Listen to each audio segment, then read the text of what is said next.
ಎಲ್ಲ ಗುರು ಹಿರಿಯರೇ ಹಾಗೂ ಈ ನಮ್ಮ ದೇಶದ ಕಾಳಜಿ ವಹಿಸಿ ತಾವು ಈ ಇಲೆಕ್ಷನ್ ಅನ್ನು ಸ್ವತಂತ್ರ ಉಳಿಸುವಕ್ಕಾಗಿ ಹೋರಾಡುತ್ತಿರುವ ಯುವ ನಾಯಕರೇ, ಮಿತ್ರರೇ ಹಾಗೂ ನನ್ನ ಎಲ್ಲ ಸಹೋದರ ಸಹೋದರಿಯರೇ ಹಾಗೂ ತಾಯಿಯಂದಿರೇ, ಇವತ್ತಿನ ದಿವಸ ನಮ್ಮ ಸಂಯುಕ್ತ ಮೇಡಮ್ ಅವರಿಗೆ ಬಾಗಲಕೋಟ್ ಮತಕ್ಷೇತ್ರದ ಅಭ್ಯರ್ಥಿಯಾಗಿದ್ದಾರೆ.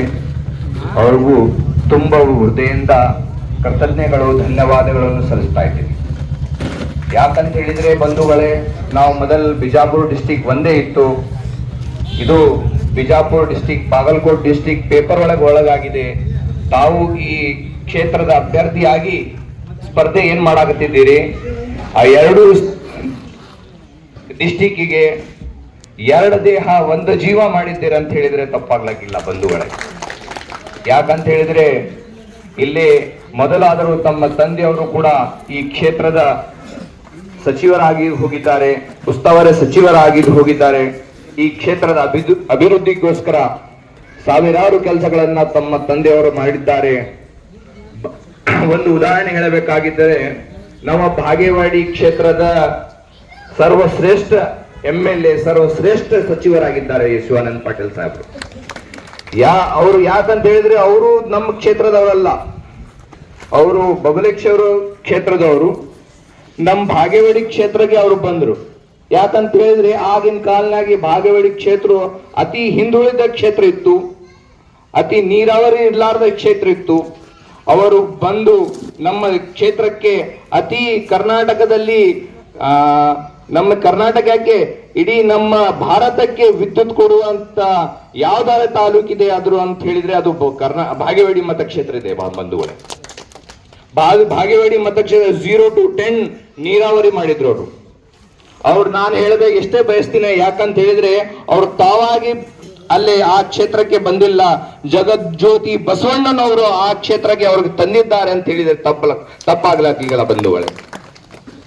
ನಮ್ಮ ಕ್ಷೇತ್ರ ಬಾಗೇವಾಡಿ ಕ್ಷೇತ್ರ ಬಸವೇಶ್ವರರ ಹುಟ್ಟಿದ ಸ್ಥಳ. ಅದು ತಮ್ಮ ಸೇವೆಗಳನ್ನು ಮೆಚ್ಚಿ,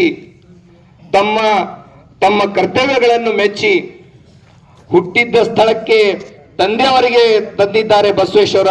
ಅವರ ಆಯ್ಕೆ ಆದ ಸ್ಥಳಕ್ಕೆ ಅವರ ಸುಪೇತ್ರಿಯನ್ನು ಬಸವೇಶ್ವರವರು ತಂದಿದ್ದಾರೆ ಅಂತ ಹೇಳಿದ್ರೆ ತಪ್ಪಾಗಿಲ್ಲ ಬಂಧುಗಳೇ. ಯಾಕಂತ ಹೇಳಿದ್ರೆ ನಾವಿಲ್ಲಿ ಬಹಳಷ್ಟು ವಿಚಾರಗಳನ್ನ ನಾವಿಲ್ಲಿ ಹೇಳಬಯಸುತ್ತಿದ್ದೇವೆ. ಇದೇ ನಮ್ಮ ಅಬು ಶಾಮಾ ಅವರಿದ್ದಾರೆ.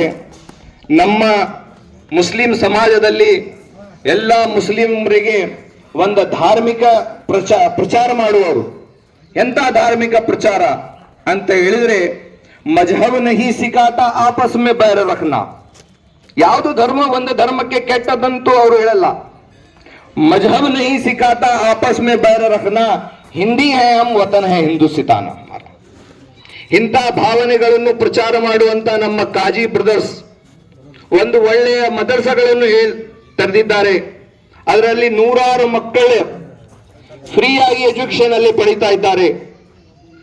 ಫ್ರೀಯಾಗಿ ಎಜುಕೇಶನ್ ಪಡೆದು ತಮ್ಮ ಕ್ಷೇತ್ರಗಳಲ್ಲಿ ಹೋಗಿ ಧಾರ್ಮಿಕ ಕೆಲಸ, ಅದೇ ಹೇಳ್ತಾ ಇದ್ದೀನಲ್ಲ, ಮಜಹಬ್ ನಹಿ ಸಿಖಾತಾ ಆಪಸ್ ಮೇ ಬರನ್ನ. ಯಾವುದೇ ಧರ್ಮ ಒಂದು ಧರ್ಮಕ್ಕೆ ಕೆಟ್ಟದನ್ನು ಮಾಡಿ ಅಂತ ಹೇಳಂಗಿಲ್ಲ. ಅದೇ ಪ್ರಚಾರ ಮಾಡುವ ಯಾರಿದ್ದಾರೆ ಅಂದ್ರೆ ಇದು ಕಾಜಿ ಬ್ರದರ್ಸ್ ಅವರಿದ್ದಾರೆ.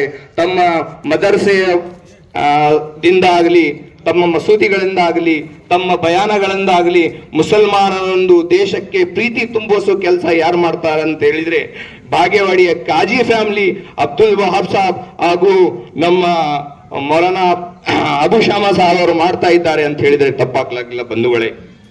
ಇವತ್ತು ನಾವು ನೋಡ್ತಾ ಇದ್ದೀವಿ, ನಮ್ಗೆ ಎಂತ ಈ ಕಾಲಿದೆ ಅಂತ ಹೇಳಿದ್ರೆ, ಭಾರತದಲ್ಲಿ ಸ್ವತಂತ್ರ ಉಳಿಸಿಕೊಳ್ಳಕ್ಕಾಗಿ ನಾವು ಈ ಇಲೆಕ್ಷನ್ ಅನ್ನು ಮಾಡಬೇಕಾಗಿದೆ ಬಂಧುಗಳೇ. ಯಾಕಂತ ಹೇಳಿದ್ರೆ ಪ್ರಧಾನಮಂತ್ರಿ ಮೋದಿಜಿ ಅವರು ಹೇಳಿದ್ರು, ನಾ ಖಾऊंगा ನಾ ಖಾನೆ दूंगा. ಒಳ್ಳೇದು.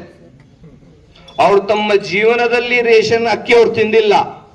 ಅವ್ರು ತಿನ್ನುವಂತ ಸಾವಿರಾರು ರೂಪಾಯಿ ಕೆಜಿ ಮಶ್ರೂಮ್ ಇದೆ ಬಂಧುಗಳೇ. ಆದ್ರೆ ನಮ್ಮ ಸಿದ್ದರಾಮಯ್ಯ ಅವರು ಹೇಳಿದ್ರು, ನಮ್ಗೆ 32 ರೂಪಾಯಿ ಕಿಲೋ ಅಕ್ಕಿ ಕೊಡಿ ಅಂತ ಹೇಳಿದ್ರೆ ಅವ್ರು ನಮ್ಗೆ ಕೊಡ್ಲಿಲ್ಲ. ಯಾಕಂದ್ರೆ ಅವರು ರೇಷನ್ ತಿನ್ನಂಗಿಲ್ಲ, ನಮಗೂ ತಿನ್ನಕ್ ಕೊಡಂಗಿಲ್ಲ.